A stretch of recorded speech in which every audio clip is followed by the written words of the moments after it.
আসলে সত্য বলতে কি, মন্ত্রী এবং এমপি এরা তো একজনই নির্ধারণ করে, একজন আমাদের যিনি এই পৃথিবীর যিনি মালিক, হ্যাঁ, এই সৃষ্টিকর্তা যিনি, উনি নির্ধারণ করে রেখেছেন কে মন্ত্রী হবে, কে এমপি হবে, কে ক্ষমতা থাকবে। উনি বলেই দিয়েছেন কোরআন শরীফে যে ক্ষমতা দেওয়ার মালিক আমি, ক্ষমতা কেড়ে নেওয়ার মালিকও আল্লাহ। আল্লাহ এটা বলেছেন।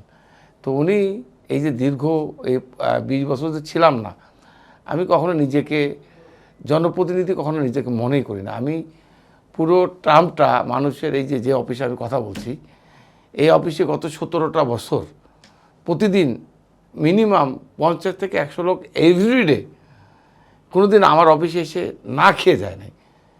এই দীর্ঘ 17-18 বছর আমি এই যে কষ্টের মধ্যেও এই অফিসের ভাড়া, এই অফিসে মেনটেন করা, আমার উত্তর অঞ্চলের, আমার নাটোরের মানুষ, আমি কখনো প্রচারও করিনি, কাউকে বলিও নি। এর মধ্যে দিয়ে আমি আমার মানে জনগণ, আমার এলাকার মানুষ যারাই আসুক, প্রতিটা মানুষ আমার এখান থেকে খেয়েই গিয়েছে।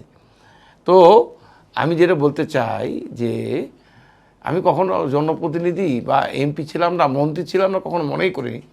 কারণ সবসময় এই অফিসটা ছিল জাঁকজমক।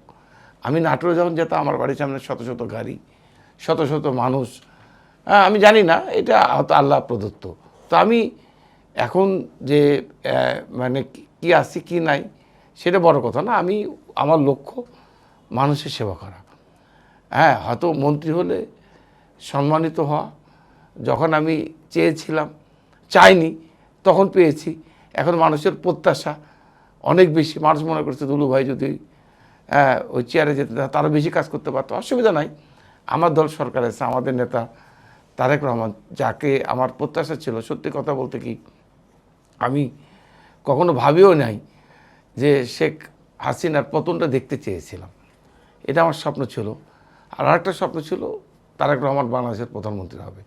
আমার দুটো স্বপ্নই পূরণ হয়েছে। এখন আমার আর চাওয়ার তেমন কিছু নাই। আমি মনে করি যে মানুষের জন্য কিছু করা, যেহেতু আমার জনগণ এই প্রতিকূল অবস্থার মধ্যেও আমাকে নির্বাচন, এর আগেও আমি কয়েকবার এমপি ছিলাম, আমি তখন কাজ করার চেষ্টা করেছি, এখনও কাজ করছি।